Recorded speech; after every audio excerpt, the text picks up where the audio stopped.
History teaches us that treason acts like a poison in the soil. It waits for the right conditions to crack the realm open, revealing the unhealing scars that treaties and sheathed swords were supposed to hide. By 211 AC, the Seven Kingdoms are suffocating. Tens of thousands died in the Spring sickness, and now a relentless drought is baking the reach, leaving the season's crops to wither and die in the fields. In this wasteland, the hedge knight Sir Duncan the Tall and his squire, Egg, serve Ser Eustace Osgrey. Eustace is a broken man ruling from Standfast, a pathetic stone tower that serves as the final shrinking footprint of a once powerful dynasty.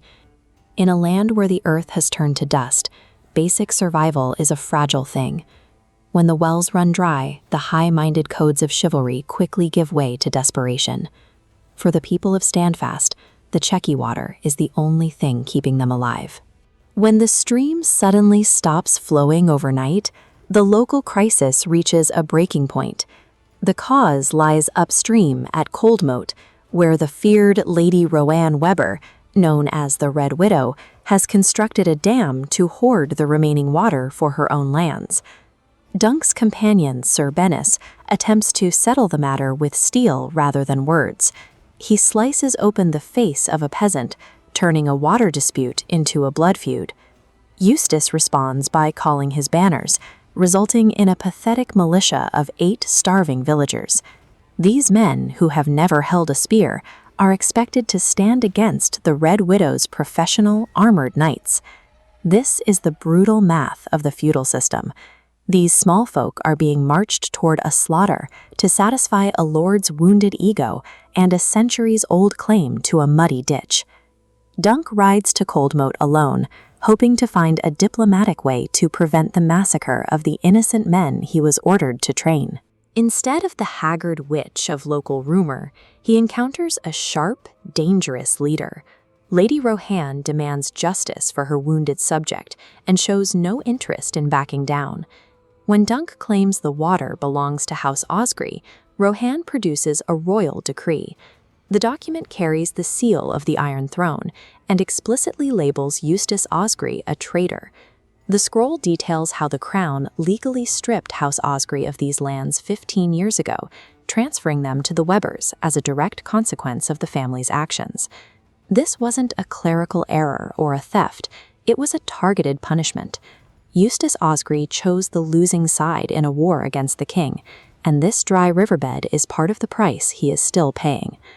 The current conflict is the lethal fallout of a decade-old crime, proving that high treason carries a generational price tag for everyone involved. Dunk returns to Standfast to confront his employer. Facing the truth, Eustace admits he was a Blackfyre rebel, an old soldier who once tried to help the Black Dragon seize the Iron Throne. Eustace remains unrepentant. He believes Daemon Blackfyre was the warrior king the realm deserved, and that the sitting Targaryen dynasty are the true usurpers. The sons Eustace mourns didn't die defending their home. They were slaughtered on the Redgrass Field while fighting to overthrow their rightful king. The Red Widow's hatred also stems from that battlefield.